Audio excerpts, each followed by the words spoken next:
Welcome to Wannabe Clutter-Free, formerly Wannabe Minimalist, the podcast for busy families who are tired of the chaos, fed up with being overwhelmed, and ready to enjoy life again.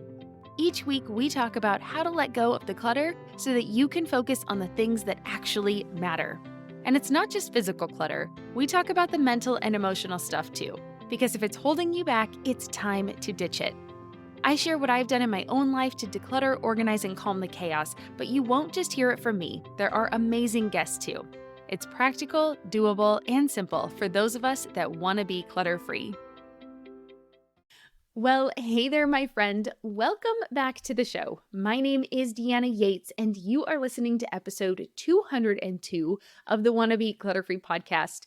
What do you do when you are facing an unexpected challenge that you are nearly powerless to change? That's what I'm discussing with my guest this week. When Stephen was told his son was going blind, he had a couple choices. 1, give up and go negative, or 2, he could use his grit to work on finding a path to a cure. I think you can guess which path he is choosing, but we talked today about his journey, what they chose to do as a family, there's a twist there that might surprise you, and how he's been guiding his family with both strength and vulnerability. I think today you're going to come away with a really interesting perspective on what to do when life throws us curveballs or gives us something challenging in our way, and I really am excited for what you're going to learn through this episode. So could you please share with me what your takeaways are? Come hit me up on Instagram. I'm at Wannabe Clutter-Free over there. You can also find me on Facebook or in our community at the Wannabe Minimalist Family Group on Facebook. Come on over and let me know. You can also send me an email, Deanna at Wannabe Clutter-Free, if that is your preferred way to communicate. I would just be really interested to hear what you think about this conversation and how Stephen's overcoming the adversity in his life. And if you enjoy what you hear, can you do me a quick favor and share this episode with someone who might resonate with the message from today? Or you can also share it via a review or a rating on whatever app you are using to listen to this episode. Just know that I appreciate you and I'm excited that you are here today listening to this show. So let's learn a little bit more about my guest today. Stephen Johnston is a father, radiologist, nonprofit founder, and Ironman athlete. When he found out that his 9-year-old son Luke was going blind as a result of a rare disease, he founded Race Against Blindness to fund sight-saving research for his son and thousands of others just like him. Though Stephen is relatively new to the nonprofit world, he is a man on a mission to raise $1 million for a clinical trial and taking on challenges like Ironman to raise money and be an example for his son. So far, they've raised over 6 figures, been featured on GoodMorningAmerica.com and the Dan Carity, If I'm Being Honest podcast, and had TV spots in multiple major markets. Stephen lives outside of Phoenix and spends his spare time training for his next Ironman and traveling with his family to create lifelong sighted memories for Luke. We talk all about his adventures with his family, and I think there's a few twists along the way, so I'm excited for you to hear it. Give it a listen and then check out the show notes for links to all of his information and where you can also get involved. Well, hi, Stephen. How are you doing today? Welcome to Wannabe Clutter-Free. Yeah, I'm doing very well. It's a pleasure to be here. How are you doing? Oh my gosh, I am doing great. Today's conversation is going to be a little bit of a different take, I think, normally than we have on the show, but I'm excited to get into it. We have a slightly interesting connection you don't know about, so I'm going to tell you. We don't know the same people or anything like that, but your message and what you're doing just really spoke to me when I got your information. And I just am really interested to hear more about your approach to challenges and how things obviously you weren't expecting where you are today. And so I'm interested to get into it and just talk a little bit about that. But let's hear more about you and your story. How did you get to where you are? Well, there's about 1,000 different ways I could take that question, but focusing on the most recent parts of my life, the big focus of my life right now is running a nonprofit organization that I founded after I found out my son has a rare genetic condition that is causing him to slowly lose his vision, and he's expected to become blind by a teenager. So we took that kind of pain and hard news and turned it into action in the form of our nonprofit. And we're supporting a real clinical trial that could cure his condition and thousands of kids like him. So That's the picture of my life's work and mission right now. And there's about a million other ways we could dig in deeper, but that's the super quick version. Yeah, let's dig in a little bit deeper. But before we get into that, how old is he now? He is 10 years old. He's a super cool 10-year-old boy. We have a 10-year-old too. She's a daughter, but I can imagine. And when was the diagnosis? So how long have you known and been working on this? So we've known about it for in the 2 to 3 year range now. So we've known about it for a little while, but it did take some time to process getting that diagnosis, really let it sink in and let the magnitude of that hit before we actually took action in the form of starting the nonprofit and really actively fundraising for this clinical trial. But yeah, we're a couple of years now of knowing about it. Yeah. Well, okay, so I'll bring you in on the connection and why it spoke so heavily to me. So, unfortunately, we lost my father-in-law to melanoma. It's been, oh gosh, it's been about 13 years now. Yeah, it's April of 2011 when we lost him, and this will probably come out right about April of 2024. And unfortunately, it was a really sudden thing for us. We were not expecting it, and but the one thing we did do as a family was something similar. We ended up doing a golf tournament for 5 years after his passing to raise money for melanoma awareness, and we would have skin cancer screenings there. We actually caught a melanoma at one of the golf tournament events, so that was just one of the biggest things for us. We were so just like even these little things, these little touch points. So what you're doing, I think, is just so amazing because it's going to help so many people. I'm even getting emotional right now that you just don't even know, like people that you will have never met, that what you are doing is going to have an impact on their life. So that is one of the reasons I wanted to have you on the show. I'm seriously losing it over here. You're going to see it on YouTube. Oh no, that's the passion coming out. That's so good. That's what drives you. You got to let that, you gotta feel that. Yeah, for sure, for sure. And we ended up raising, which for us was a lot of money. We raised about $100,000 over the course of 5 years, which I thought we were very proud of. And he was at the University of Iowa, and they actually just got approved for a new clinical study based on a lot of the research. He was in clinical studies as well because it was only about 3 months really that he was diagnosed with the stage 4. And so he was in some clinical studies, and so some of the work, we feel like some of the work he did and some of the money we raised that went to that program really helped get them into this new trial, which I think is going to then save a lot more lives, hopefully, and really progress that there. So I just wanted to say thank you. I know they're completely different diseases and completely different things, but what you are doing is going to impact a family somewhere along the way, or more, obviously more than one. And so just thank you for what you're doing. I think that's so wonderful. So I'm really happy to have you. Thank you. Well, and likewise, it's so amazing that it's really the power of the collective good is what you're talking about and what we're all about, which is like individually, like our individual dollar or our individual donation isn't singularly going to make that difference, but it's that collective good. It's the power of many people coming together for one thing. And then when there's multiple people or multiple groups and multiple organizations all coming together for these things, you can make such a big difference. So like your organization was obviously a part of that. All these golf tournaments, all the money you raised, that came together with other people who were doing the same thing. And then here you go. There's a clinical trial happening that could save a ton of people. So it's the power of the collective good is amazing and a powerful thing. Yeah. Yeah. I think it's wonderful. So let's get into the story. So I don't want to necessarily dive too deep unless you would like to. You're welcome to go as far as you want to into what was it like to get that news. But what I think is so powerful is how did you then, obviously, there is the moment, the shock, the grief, you go through all of that. How did you then decide, like, okay, well, this is the hand we've been dealt, and let's try to make it positive. Let's try to do something good with it. So, and tell us a little bit about what you did once you got that diagnosis and the good you decided to do. And I think let's go along the path of like how you guys traveled as a family. I think let's start there and then we'll get into the nonprofit and all of that kind of stuff.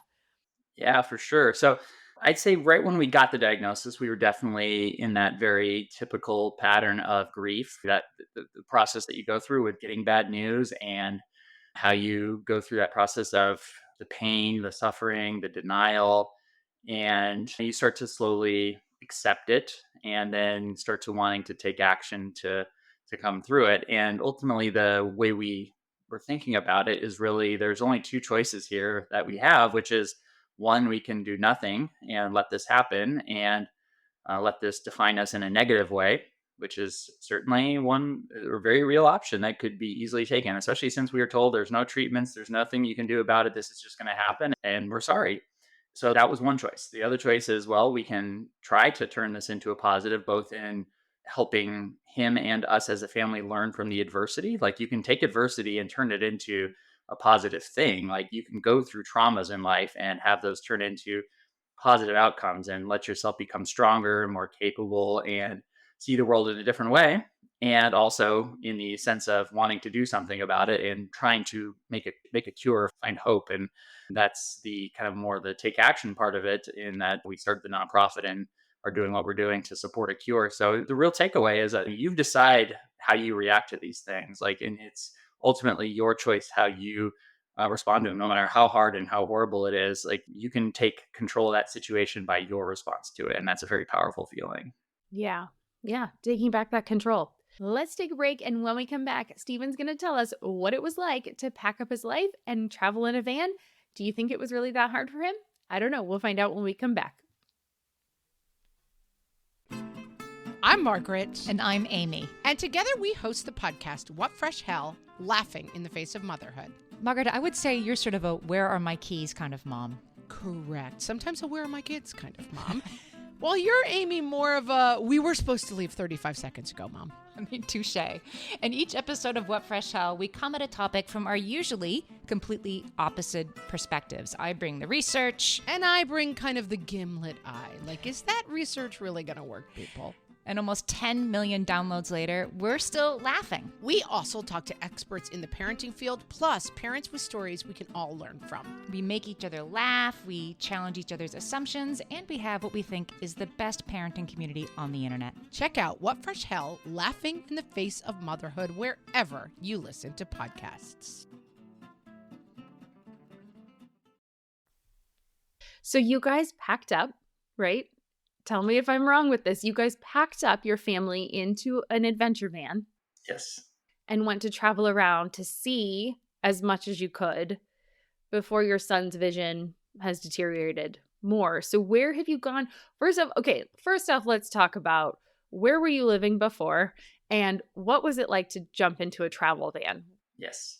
So that is entirely true. So one of the things, once we started doing the nonprofit and we really wanted to take more control of our life, we knew he was actively losing his vision, and his days literally could be numbered in terms of how many times he could really see and experience the world the way he is right now. Even he has reduced vision and some visual disabilities as we speak, of course, but he can still see fairly well. He's still very functional in terms of being able to hike and walk and play games and do things like that safely.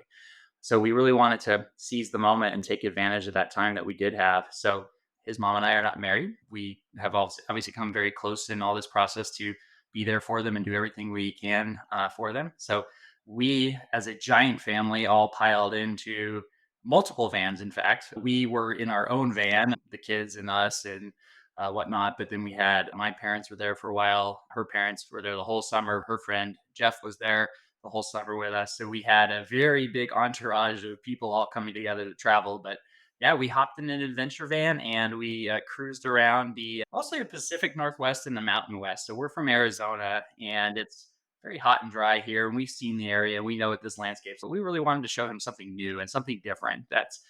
So he would have a new set of kind of visual memories to add to his experience bank for whatever happens in the future. So seeing that whole new world of the Pacific Northwest, the greenery, the mountains, the big trees, all the different climate, the different landscapes. We really wanted to show him a wide range of things that he'd never had experienced before. So that's where we headed out. And it was just a truly amazing experience getting to see so much. And it was just once in a lifetime to be able to do that for him and us. It was just one of those lifelong memories. And we have this whole YouTube series that we documented with all of it and have all these cool videos for all the places we went.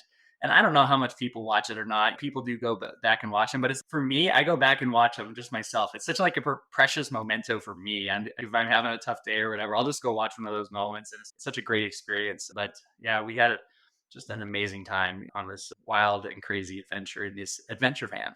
Oh, I love it. The adventure caravan of just having the entourage of a bunch of people there with you. That seems, yeah, just really special, like a really special time.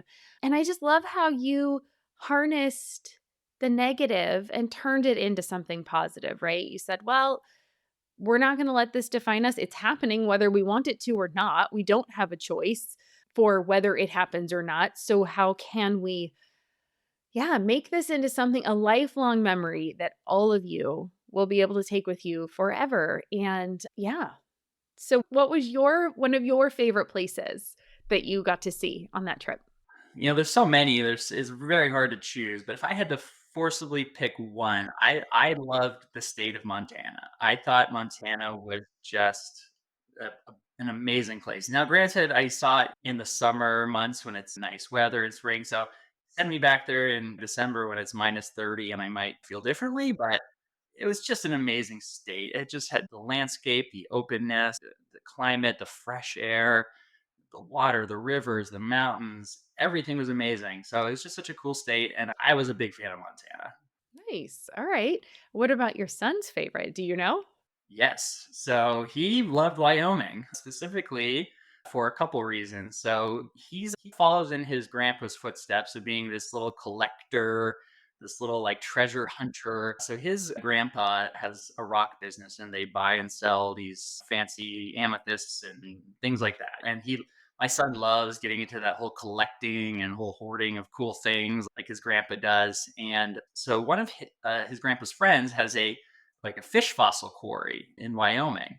And we went up there and he got to go onto this quarry and actually mine the little fish fossils. And we were in there separating out all the little like sandstone layers to access all the fish fossils. And he got to find a whole bunch of them. And he just thought that was the coolest thing, getting to go through that process and pull it out of the ground. And it's like a real life treasure hunt, pulling these old fossils out of the ground. So that was his big highlight of the trip. And we also did some dinosaur dig in Wyoming as well, which was unrelated to that one, but we got to go on an active dinosaur fossil dig site and help excavate. We did pull out some bones for the first time that had been in the ground for millions of years.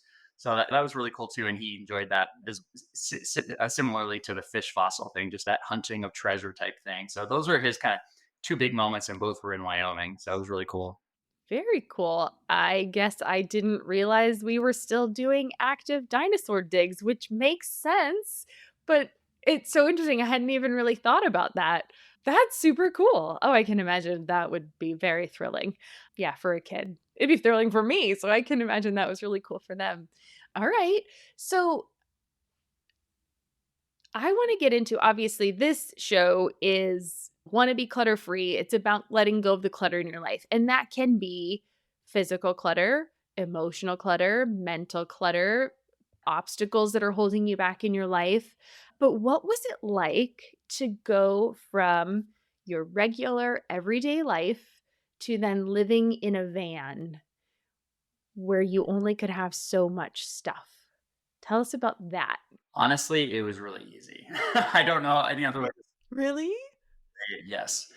I'm a little bit of a minimalist at heart.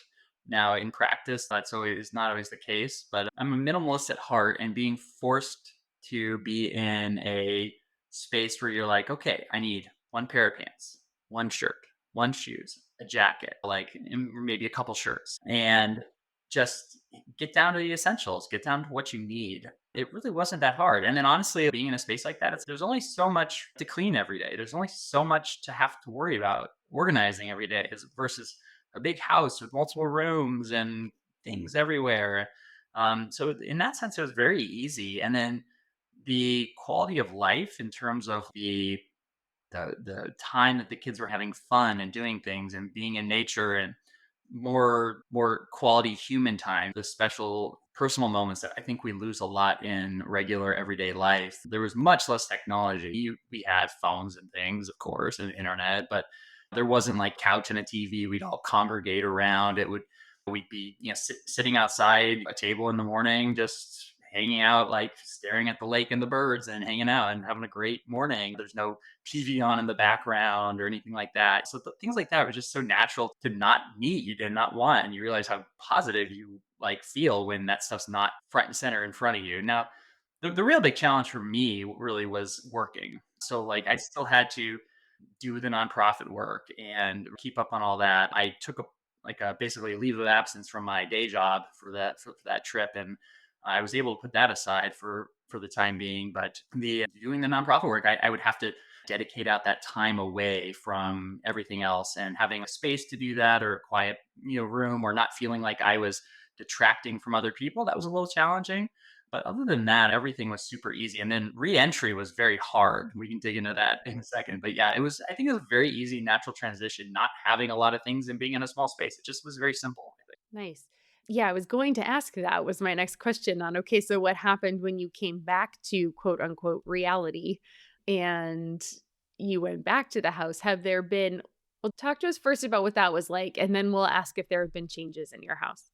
Yeah, so it was hard coming back. So there was lots of challenges in the sense of the weather sucked. We got back to Arizona and it was really hot. And I'm like, man, this sucks. So like right there, you're just like disappointed. You're like, oh man, I was just in this beautiful Montana like a week ago, and now I'm in Arizona. It's so hot.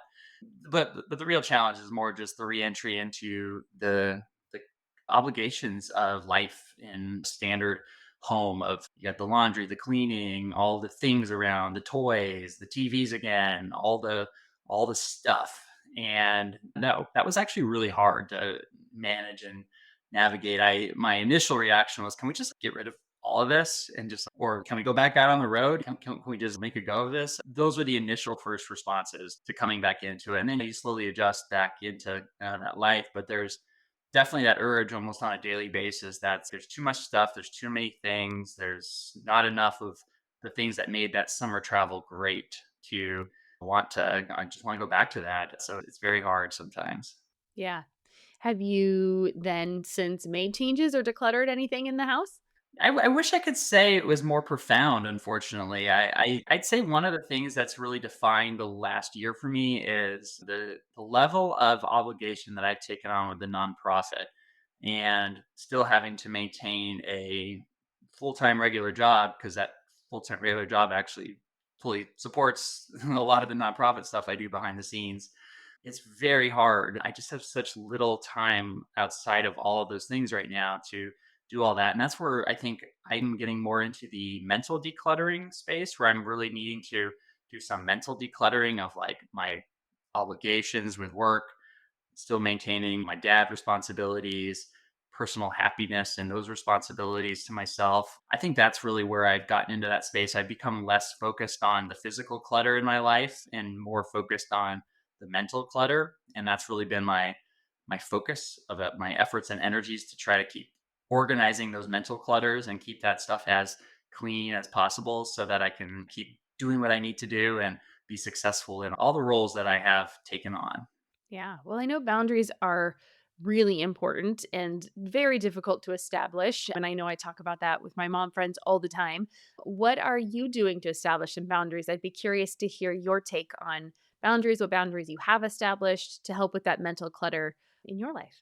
Yeah. So, I mean, I think part of it is you do have to set priorities, right? You have to determine the most mission critical things to your work life, your personal life, and your family life, and take those priorities and really make sure that those things get done and that nothing else interferes with those things. And that's really helpful for me in terms of making sure that the things that get done need to get done. And then there's other things that are you want to get done or you want to have happen, but they don't have to get done. And then you can deprioritize some of those things as it falls down that list. But understanding what you're doing and then the why you're doing it is the most important part, because with the why you can really you become much more motivated. You become, even when you're having hard moments of these challenges, the hardship, the tough times, if you know why you're doing it, then you definitely have a higher capacity to get through it, no matter how hard and challenging it is. And so that why part is extremely important to understand. And when you're involved in a mission that is bigger than you and more meaningful to you than anything else, then it really makes that why so simple and so easy, that you can push through a lot and get a lot done. Yes. So true.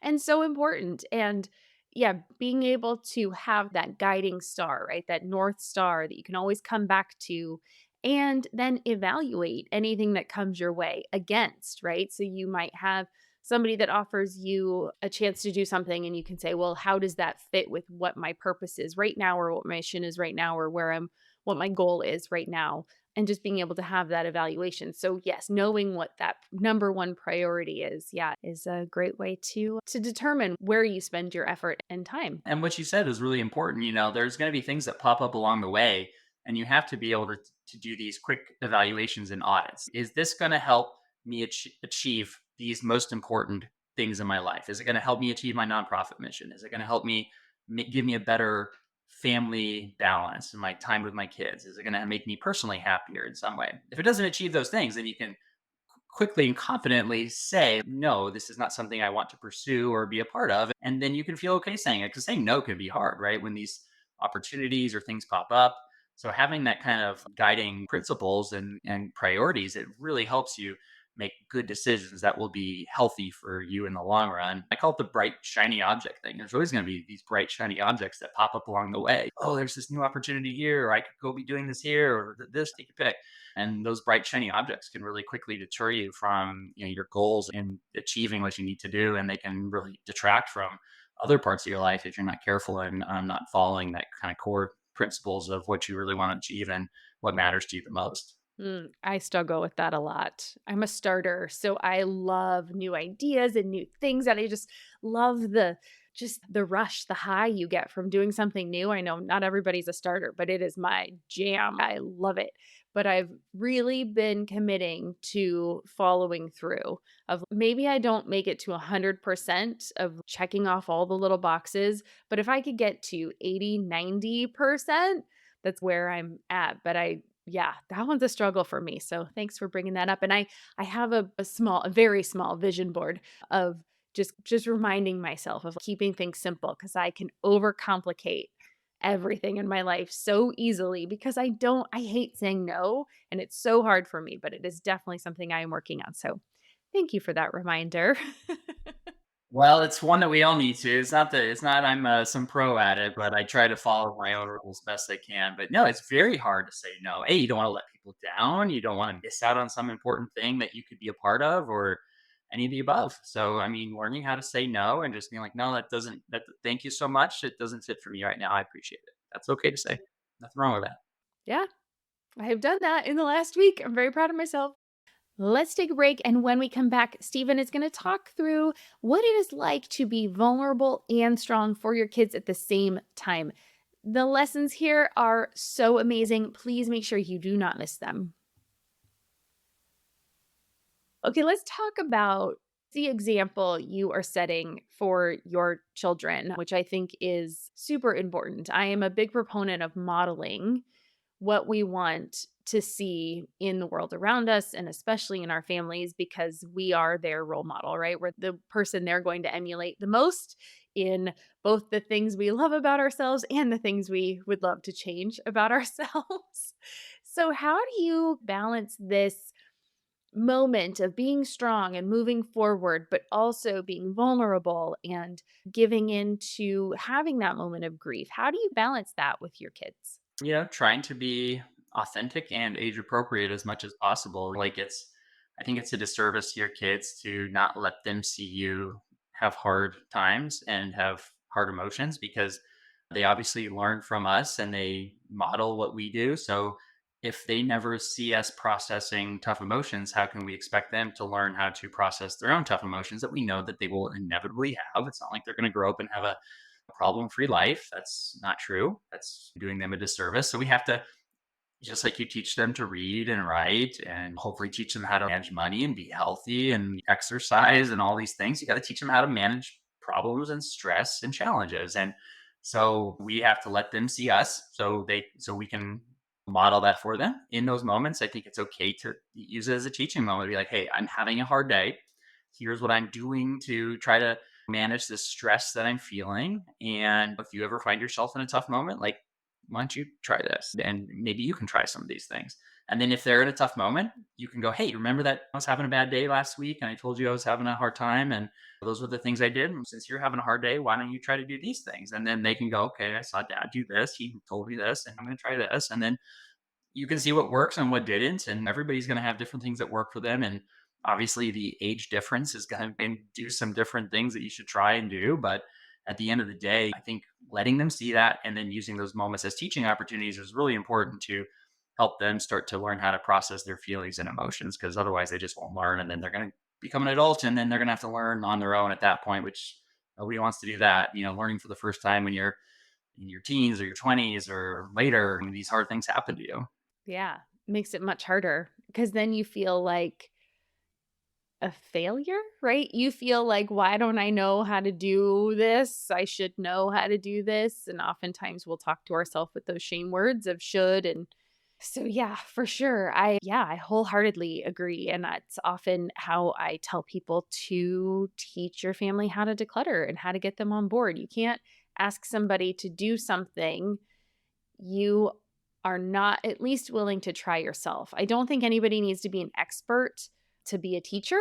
I think you can also teach through the struggles and through the process of learning as well. And so I think if we look at it from that point of view of like, hey, I'm human too, and we're definitely going through this at the same time, I think that actually makes you seem stronger to your kids than trying to act like you have it all together. Because I do think, like you said, you do them a disservice later in life when they think, why am I struggling so hard? My mom, dad always had it together. They always knew what they were doing. And the secret of adulthood is nobody actually knows what they're doing. We're all just trying to do the best we can. Really, yeah. Yeah. So, yeah, but I absolutely love that. Well, tell us more about your nonprofit and what's going on with the research there. Yeah, so you obviously know why I started it. Obviously, a very important personal mission behind the origin of the nonprofit. But we've been in operation for a little over a year now, and it's been just a wild year of learning, ups and downs, challenges, hardships, and lots of successes. We've done very well on a couple fronts, certainly one of which is that we have aligned ourselves with a research team who have a real therapy that is based off of a similar FDA approved therapy for a different cause of childhood blindness that was approved a handful of years ago. And they've developed a therapy that is essentially using the same technology. And it has been completed in animal models, shown to be very effective. It's been reviewed by a lot of really well respected physicians. So the basic science of it is very promising. It could have a very high chance of saving my son's eyesight and the kids who have his same condition. The hurdle is money. And that's the sad part and I guess, the opportunity. It's sad that there's only one thing standing in the way of this cure, and that's money. And we've known about this therapy for the better part of a year now, essentially since we started the nonprofit and we started getting out there. And we still haven't been able to push it across the finish line of getting into a human clinical trial because the lack of funding. And especially frustrating when you see all the ways that we spend money as a society and as a country and all these things. There's just no shortage of the word billions flying around, and we're only asking for a few million. So that's challenging, but that's our motivating goal, is to find those funds, get to that power of the collective good, and get enough people who all believe in this one cause that they feel like they can make a difference by being a part of, and get the power of the collective good behind this and fund it that way. So that's become our mission of being these fundraisers and advocates for this rare disease that not a lot of other people even know about or are advocating for. First off, love the mission, love what you're doing. And yes, I know how frustrating that is. I commend you on your stick to itiveness, continuing to push forward and raising the awareness and raising the money. So, what is the name of the charity? How can people support you? So it's called A Race Against Blindness. The name is dual meaning in the sense of we are quite literally racing against time. We are racing against this impending blindness that my son has. And we also, as a family and kind of as an awareness and nonprofit thing, we actually took on racing as a part of our awareness and fundraising efforts, which is also a good teaching opportunity for the kids. But Luke's mom has done 4 Ironmans. I've done 1 half Ironman, but we've definitely taken that on as an additional piece of our story. And we have some racing events planned for this year that we're going to be a part of. We're working on being a part of some of the local bike races here in Arizona, because it's just a really good synonymous term of, and that community is very built on hardship and overcoming challenges. And when you start to get involved in that type of community, you realize a lot of people are there who have similar stories of adversity, overcoming, and coming through on the other side with this success. And so it's just a really great community of people who are all like-minded in that same way. But so a Race Against Blindness, we are certainly in all the usual places that you can find people these days. We have our website, raceagainstblindness.org. We are quite active on social media, both in promoting our fundraisers that we're always doing and also sharing our story and research updates. And it's about us as a family. We each personally have public accounts where I share some dad stuff and she shares some mom stuff and things like that. So we're in a little bit of all the places. If you're so interested in connecting with us, we'd love to connect with anybody who's inspired by anything we're doing. Yeah, very cool. Very cool. Any races coming to Southern California? Good question. I'm not personally aware of any right now, but there are a whole bunch of them out there. So I don't know if we have one. I don't think we personally have any plan that we're a part of, but we're always looking to get involved in different like community events and letting other people run these races and raise money as a sponsorship thing. So that's a way that people can get involved. We've had people reach out, hey, I'm going to do this marathon. Can I raise money for your charity by running this marathon and tell my friends and family and stuff about it? And people do some pretty successful fundraising events like that. So there's always ways that kind of people individually who are doing these kind of events can try to turn them into fundraiser opportunities. Good to know. It's not a world that I am super immersed in. So it's interesting to hear the different ways people can get involved. So that's very cool. But yeah, definitely check out the website and the socials. I have definitely been on your socials following you as well. And you've done some really cool things on there. You're giving away an adventure van and all sorts of really fun things. So yeah, definitely check it out. Yes. Yeah. So we're heavy in the doubling down on our fundraising efforts. Like I said, money is the thing that's in our way of making this happen, and time is of the essence. And so we've really come at this year with the mindset of we're gonna make this happen, or we're just gonna fail trying. And we're not failing. So we're on the path of succeeding at all costs. So we've really gotten aggressive with all these fundraisers. And like you mentioned, we do these giveaway fundraisers where we give away something cool and you can enter to win. It's kind of like a raffle, but it's a giveaway, but it's really cool. So it's a great way for us to raise awareness for something that people wouldn't have otherwise heard about. And people get an opportunity to win something cool and in the process support a good cause. So it's a win-win. It feels good. It's a way to bring something fun and exciting to an otherwise not so fun topic. And so we try to balance that too, though, by this is very serious what we're doing, but we're going to keep a positive mindset about it and we're going to have fun while we're doing it with these fundraisers that we're doing. So we gave away an adventure van January 1st. We have another adventure van giveaway going right now that'll run through May 31st. We're going to give away a Shelby GT500 that my son picked out. He chose this fundraiser. So we're giving away a super cool sports car. We have another one picked out for the month after that. We're literally launching a new fundraiser every single month this year. So we are going hard and fast in the fundraising realm, and we are stopping at nothing until this clinical trial is funded. So there's going to be something in it for everybody who wants to get involved in some type of fundraiser for this. And the barrier to get involved is really low. It's $25, and most of our prizes are 100,000 or more. So it's really just a cool way to support something important, and you can literally come home with a prize. The guy who won our adventure van on January 1st was 21 years old. He was so cute. He's just this sweet, amazing young man who he had his head so on straight. I was so blown away by like how responsible he was and how like level-headed he was at that age. And he actually appreciated the moment. Like he was like, wow, this is like changing my life. I literally just won a $250,000 van and I'm going to get to go travel and live out my dreams as a 21-year-old kid. And I'm going to have no expenses for it. I'm going to just drive, pays insurance and gas. I'm like, and that's it. He basically has his housing covered and he's out there just living the dream right now. That would be so easy to get lost on somebody. They're like, oh, this is cool. I just want this cool thing. And then they keep going about life and not really appreciate what just happened to them. And he really did. So that was just this really amazing, heartwarming moment for us to see that the work that we were doing actually was impacting him in that way too. We thought we were raising money for our nonprofit, but we were actually doing good for him too in this fundraiser and it impacted his life too. So it's a special thing and we're really excited to see how the rest of these giveaways go. But yeah, there's going to be lots of fun stuff. And so check out our website, stay up to date. There's always going to be things coming available and going on there. Lots of ways to get involved. So yeah, it's a crazy process. Very cool. What is maybe one of the biggest surprises on your journey so far? Some of the biggest surprises, how hard it is. You know it's going to be hard when you go out there to like, I'm going to raise money and I'm going to do all this, but and we don't talk about this a whole lot. We don't publicize it. The number of no's you get in comparison to the number of yeses is exponential. If you are out there doing something hard, and especially if you're in the nonprofit world trying to raise money, do all this stuff, you are going to get a whole lot of no's, and do not be discouraged by it. There is just going to be invariably people, and they're going to say no nicely. They're going to be like, wow, I really wish we could help you, but for whatever reason or not, they don't want to or they can't.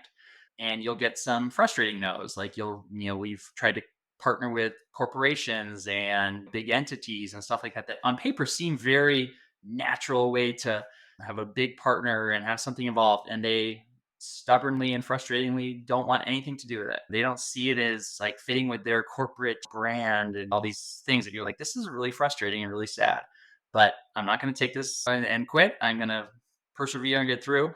And you do meet amazing people on the way, people that are just willing to do whatever they can and help you in all these amazing ways. And there's been plenty of those people on the way. And those are the people that keep you going and really get you motivated. And then the individual donors who will throw in the $10, the $25. Man, it's so heartwarming every time one of those comes in. And it's just like, there's good people in the world. There's all this stuff out there, but it's hard and you have to fight and you have to keep with it and not give up and never let anything get in the way of your dreams, whatever those dreams are. Well, thank you for sharing that moment of vulnerability and just realism and just, yeah, telling people that it's not always easy. Because I do think, especially in the world that we live in right now, the modern world of social media, where we don't put that hard stuff out, we put the good stuff, right? Because again, we want to be positive. And I fall prey to this too. You want to be positive, you want people to be on board. And just knowing that it isn't always as easy as it looks. But at the end of the day, it is totally worth it to push through those hard moments and focus on the positive and focus on the good and know that you are right, tapping into that why and then having that bigger meaning so that when you get those no's, you can say, okay, but the reason I'm doing it is because of this. And so, yeah, thank you for sharing that. I really appreciate it. Yes. Yeah. I think the reality is like, at least in my case, is that I don't want to be seen as complaining or asking for pity or any of those things. So I'm not going to talk about those moments on a daily basis. Hey, I just pitched XYZ corporation and they were kind of a jerk and said no. It's like, okay, that doesn't help anybody. But if I did that every day, like you guys would just think I'm complaining, right? So that's not how I want to perceive myself. But then it can also easily come across as, if you're following us long enough, wow, they're just posting all the cool things and all the positive moments and all the successes they've had. And so you didn't see the 1,000 no emails that I got and the 1,000 no emails that I had for the 3 yeses that got posted. So that's the reality is. So I don't want to sugarcoat it and let people think that it's just easy to go out and do something like this, because it's not. It's very hard and you got to take risks and overcome challenges, but it is, like you said, entirely worth it. And if you have a dream and a mission and something you believe in, then you just don't let those no's phase you. Let them drive you and motivate you, and you will get to a good place and succeed. Awesome. Well, Stephen, my favorite way to end every episode is with 3 rapid fire questions. I will do my best to keep them quick because I'm generally the one that messes up the rapid fire part, but we'll get there. What does clutter-free mean to you? The ability to be laser focused on the things that are most important to you. Ooh, that's a good one. I like that. The laser focus. I haven't heard that before. Love it. Number 2, what's making you happy right now or in this season of life? Knowing that I am doing something that's bigger than myself, because that hasn't always been the case of my life, but knowing that I am working on something so big and so important really is making me happy right now. Very cool. And number 3, what's a goal you have for yourself this year? Raise $1 million for a Race Against Blindness and for Bardet-Biedl syndrome and retinitis pigmentosa. That's it. Oh my God, I love it. That is great. That is a big goal and I love it. So, well, I wish you all the best. Thank you for coming on the show, for sharing your journey, for being vulnerable, for letting us know about this disease and your nonprofit that's trying to make a big difference. And so, yeah, we'll definitely have links in the show notes for anybody that's interested to enter these giveaways or just donate to the cause. So thanks for coming on. Thank you so much for having me. It was great talking to you, and I appreciate what you're doing by giving this amazing opportunity to let people learn from you and your guests. This is just really special. So thank you for the opportunity to be here. You are welcome. All right. Have a great day. Okay, thank you. All right. Well, thank you so much for joining me on today's episode. Clearly, at the beginning of this, you could see that this is something that is near and dear to my heart. I do not know actually anybody with the disease that his son has. However, I know what it is like to be facing a medical challenge with a family member and know that there are avenues available to you, and the one thing standing in your way is money. So I totally get his plight and what he is doing, and I commend him so much for how he is tackling this problem and this challenge that is in front of him. And if you are interested in getting involved or donating or jumping on one of these amazing giveaways that they have going on, please go ahead and do so. I will have links to his organization in the show notes. So just click on through and you can find out more information there. Follow them on social media. They do a great job over there as well. And I would love to know your thoughts on this episode. Is there anything that stuck out for you the most? What did you think about being vulnerable and strong at the same time, or other lessons that he has learned along the way? Please come on over and share your thoughts with me. You can find me, like I said, on Instagram or Facebook, Wannabe Clutter-Free on the social channels, or the Wannabe Minimalist family group on Facebook. You can find me there as well. And if you are so inclined, go ahead and leave a review on Apple Podcasts, a comment on this episode on Spotify, or a comment over on YouTube, where you will be able to find these guest episodes as well. And if you know anybody in this medical space or anybody that would be interested in having a conversation with Stephen, go ahead and reach out to him as well. He is on board. He's really on that mission to raise $1 million this year, and getting the word out is one of the best ways to do that. So feel free to reach out to him as well. Remember, you can get all of those detailed show notes and the links for everything Stephen is doing by going over to wannabeclutterfree.com/202. Again, that's wannabeclutterfree.com/202 to find out more about Stephen and his Race Against Blindness organization. And as always, thank you so much for joining me today. With that, I hope you have an amazing rest of your day, and I'll see you back here next week for a solo show. Until next time, take care, keep things simple, use positivity, and challenge yourself to get over all of those hurdles that are laid out before you. Remember, I believe in you. I know you can do it. I know you can persevere, a little by little, every day at a time. I'll see you on the other side. I'm Deanna Yates, and you've been listening to Wannabe Clutter-Free. I'll see you next week. Cheers.